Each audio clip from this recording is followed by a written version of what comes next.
A surprising discovery has revealed that Neolithic maritime technology in the Mediterranean was sophisticated and advanced.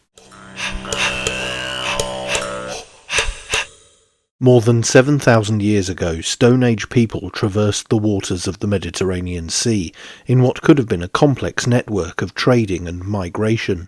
That is according to the findings of a new study by Juan Quibaja and colleagues of the Spanish National Research Council in Barcelona. Known history shows that many of the most significant civilizations sprang up on the shores of the Mediterranean, and it seems that the people who were ancient to those Bronze Age and Classical era seafarers also got around on a regular basis, back and forth across the waters of what the ancient Egyptians called the Wajur, or Great Green.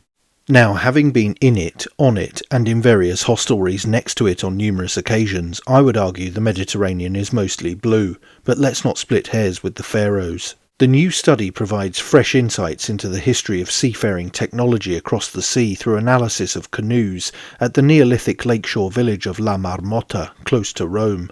Excavation at the site revealed 5 canoes that were made by hollowing out trees. The craft were dated to between 5700 and 5100 BC. So far, so expected, but analysis of the dugout boats highlighted fascinating anomalies. The canoes were fashioned out of 4 different types of wood and featured advanced construction methods such as transverse reinforcements. One of the 5 seagoing vessels was found to be associated with 3 T-shaped wooden items that had a series of holes likely used to tether ropes and sails. This indicates that the boats were able to withstand the rigours of sea travel. Furthermore, the presence at the site of stone tools linked to nearby islands provided evidence that that is indeed what they were used for. The study authors believe the design of the canoes meant the builders would have had detailed knowledge and understanding of the particular properties of certain types of wood and how they could be employed in constructing robust watercraft. The discovery also points to the existence of ancient specialised labour. In fact, it was noted that the Neolithic boats were similar in many respects to far more recent nautical technologies. Part of the paper, called The First Neolithic Boats in the Mediterranean, the Settlement of La Marmota, Angalara, Sabazia, Lazio, Italy, and published in the journal PLOS 1, read, "There must have been people who knew how to choose the best trees, how to cut the trunk and hollow it out by burning out its middle, and how to stabilise the dugout with transversal reinforcements on its base, or perhaps by the use of side poles or even parallel canoes in the form of a catamaran." To achieve this, they made a series of amazingly modern artefacts, such as the T-shaped objects with 2, 3 or 4 holes. These canoes and nautical technology are undoubtedly reminiscent of much more recent navigation systems.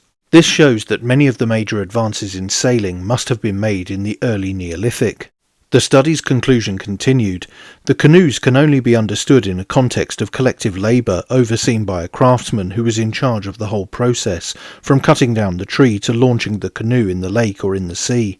These communities would therefore be well structured in the organisation of labour, since collaboration would have been necessary to build the houses, make the canoes, procure raw materials from their sources several hundred kilometres away, and put in practice certain agricultural tasks. In this way, La Marmota is causing a literal sea change in our view of those first Neolithic farming groups. It was always difficult to understand how they could have travelled around all Mediterranean Europe. The Marmota canoes are not the only outstanding evidence of how they achieved that, but also an example of the complexity of those societies from the viewpoint of their social and technical organisation.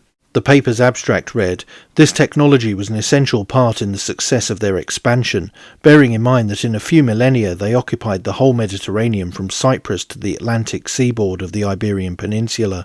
But that's it for this video. Don't forget to like, share, and most importantly subscribe, and you can also support the channel on Subscribestar via the link in the description, or via YouTube Super Thanks.